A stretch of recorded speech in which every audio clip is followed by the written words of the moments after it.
Now, for those of you who don't want any spoilers for Dexter or Breaking Bad, stop watching right now.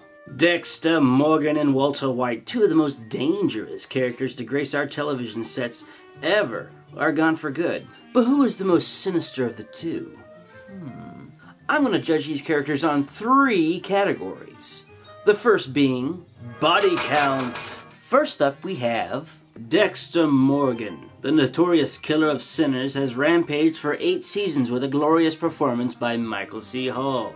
His stats include 134 victims killed by his own hand, 14 indirectly, with a grand total of 148 victims. Next we have Walter White. The drug kingpin, meth manufacturer, and murderer has been terrorizing us for 5 seasons, beginning as a chemistry teacher and slowly evolving into the drug lord we know today, and played by the award-winning Bryan Cranston.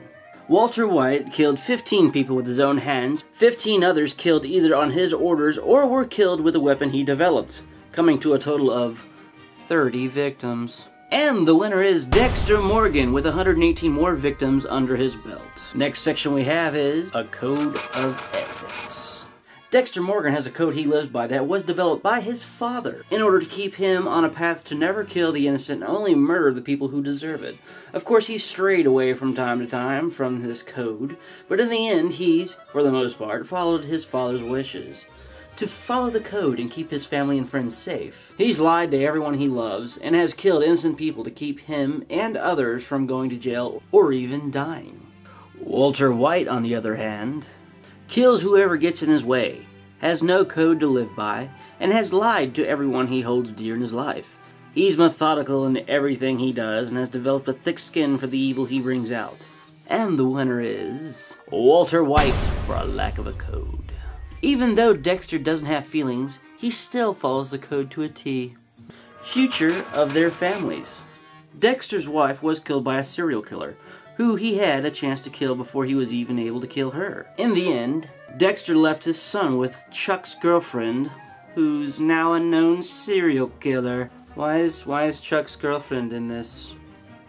He leaves his family in disarray to live a secluded life as a logger.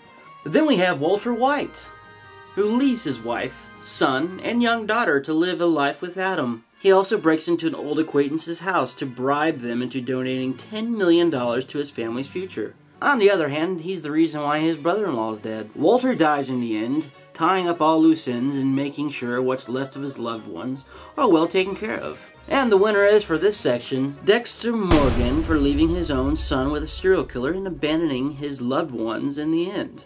And the winner of the most sinister person between Walter White and Dexter Morgan is Dexter Morgan. Now, why did I pick Dexter Morgan? Because he's killed way more people than Walter White. Walter White's killed 30. Dexter's killed 148.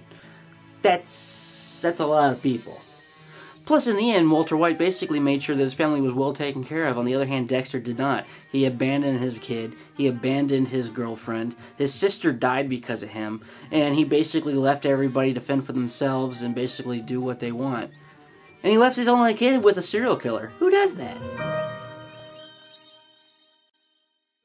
Now, if you liked this episode and want to check out last week's episode, click right here. And if you want to look at my other video that I made over the weekend, click right here. Or you could subscribe right here. Thanks for watching.